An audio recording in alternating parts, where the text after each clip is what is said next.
I knew the motorway was quiet, so got up to 70 and I was overtaken. It was a bit slow for overtaking, but because he was doing about 62, 63, that's the way it looks.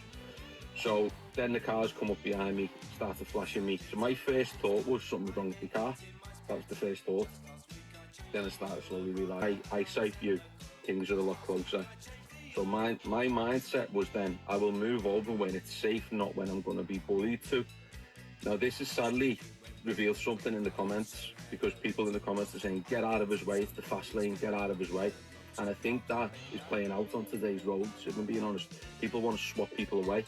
They will actually overtake you, they'll undertake you, they don't care where they do it or how they do it. And this is something I see day to day. And judging by the comments, people think this is okay as well. People think him flashing me, trying to get me out the way is okay.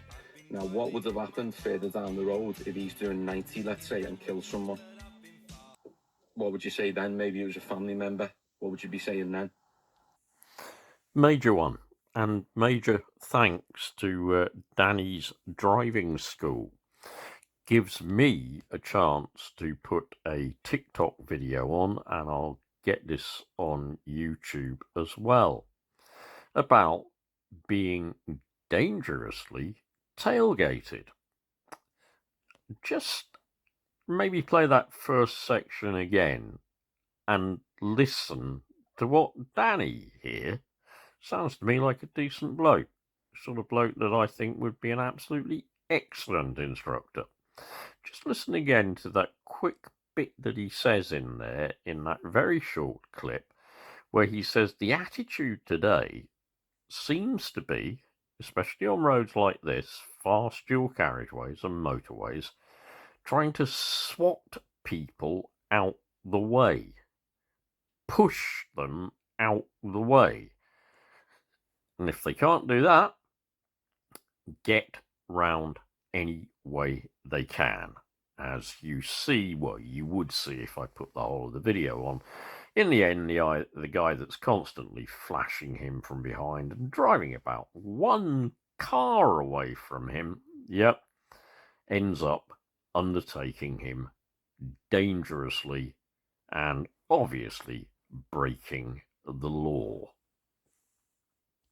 Now, I just want to extend this video a little bit further, because I've seen another video, in fact I saw it yesterday on my Facebook page, trying to advise people what to do when they are being dangerously tailgated. And one of the things this well-intentioned individual said was, don't slow down.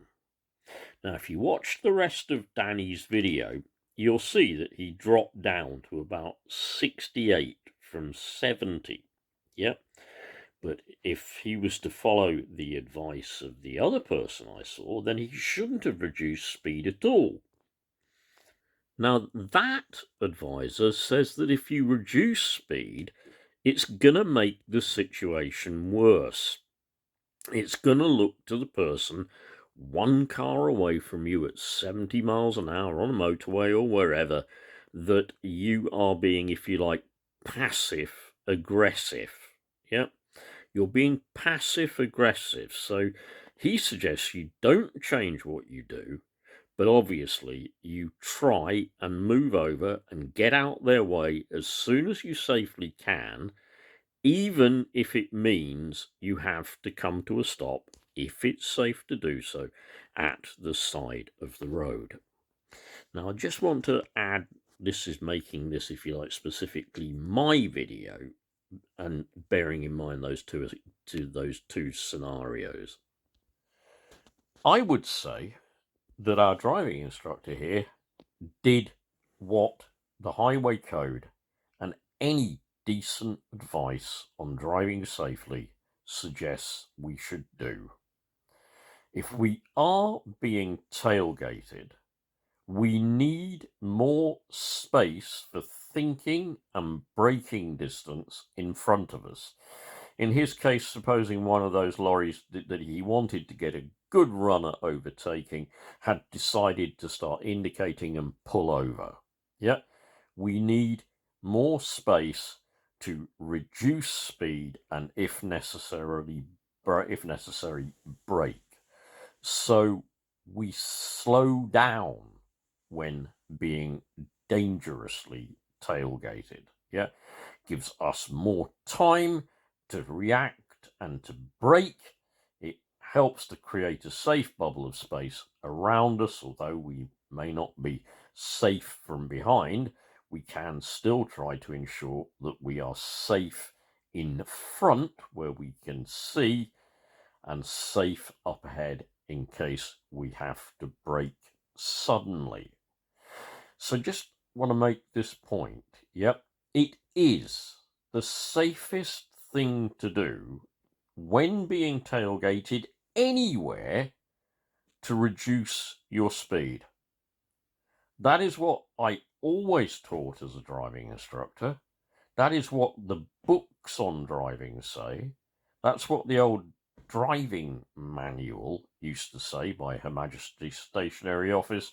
Reduce speed and leave a greater thinking and braking distance in front of you, giving you more time to react, and meaning that you can put the brakes on more gradually, giving the car that is amazingly, dangerously close to you more time to brake and react. Now, of course, this does come with a caveat. Yep. I am not suggesting that on a 70-mile-an-hour road, you should suddenly drop to 50. Yeah, on a 70-mile-an-hour road, you should suddenly drop to 50. He dropped to 68. I would suggest it could be quite acceptable to go even down to 60, yeah, or 57 or something like that. Equally on a 40-mile-an-hour road, I am not suggesting you suddenly drop from 40 to 25. Yep, I'm not suggesting that. That would be making things worse. Please do bear that in mind. I'm putting this out actually because I so love what Danny said there. Yeah, it's becoming increasingly the thing to just swat people out the way.